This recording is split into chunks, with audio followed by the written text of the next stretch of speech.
राही अपनी बहनों को समझाने की कोशिश करती है कि अनुपमा उन सब के लिए इतना सैक्रिफाइस कर रही हैं, तो हमें भी उनकी बात मान करके एक चांस लेना चाहिए। अंश भी उसका साथ देता है और उन्हें समझाता है कि उन्हें अनुपमा के फैसले पर ट्रस्ट करना चाहिए। उधर से अंश आता है और प्रेम से माफी मांगता है कि उसने प्रार्थना के साथ जानबूझकर ऐसा नहीं किया, और ऑफ कोर्स प्रेम उसे माफ कर चुका है।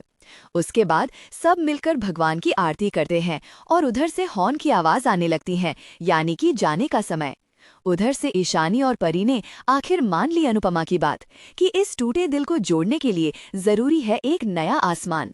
जाते वक्त सबका दिल भारी है, क्योंकि अनुपमा फिर से शाह हाउस छोड़कर जा रही है, और सबको देखकर अनुपमा का दिल भी भारी था।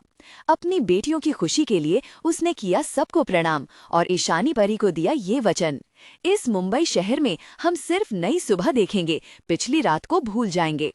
आखिरकार तीनों ने शाह हाउस को अलविदा कह दिया। उधर राही ने भी अनुपमा से सीखकर थाम लिया था किताबों का हाथ, और वो अनुपमा से बात करती है और पूछती है कि आप कहाँ से इतनी हिम्मत लाती हैं। तभी अनुपमा कहती हैं कि सब हो जाता है और उसे भी अपनी पढ़ाई पर फोकस करना चाहिए।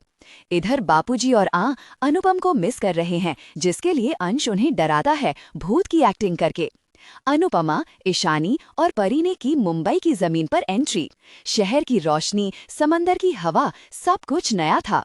पर ये क्या, ईशानी और परी जैसे ही गाड़ी से बाहर आती हैं, परी एक मच्छी वाली से लड़ जाती है और दो बातें सुनाती है। पर मच्छी वाले तो उल्टा इन दोनों को बातें सुना देती है। तभी अनुपमा एग्जाम्पल देता है कि सिर्फ पढ़े लिखे लोग ही अपना घर नहीं चलाते, इन जैसी औरतें भी अपना घर अच्छे से चला लेती हैं। अनुपमा उन्हें अपनी पुरानी जगह पर लेकर जाने लगी, जहां ईशानी और परी सपने सजाने लगी कि वो ऐशो आराम के साथ रहेगी, पर ये सब जल्दी टूटने वाला है।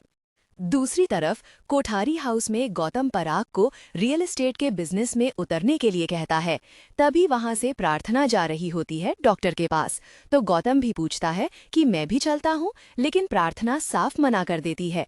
फिर भी गौतम पीछे से चला जाता है और माँ ही ये सब खड़ी होकर देख रही थी। तभी पराग कहता है कि मुंबई में इन्वेस्ट करने के लिए जमीन कहाँ है। वसुंधरा उसे सलाह देती है कि बिल्डिंग होती नहीं, चौल तोड़कर बनाई जाती हैं। उधर अनुपमा पहुंच चुकी है अपनी मुंबई की चौल के पास, जहां सब सरिता ताई से लड़े जा रहे थे, और तभी अनुपमा को देखकर सब खुश हो जाती हैं।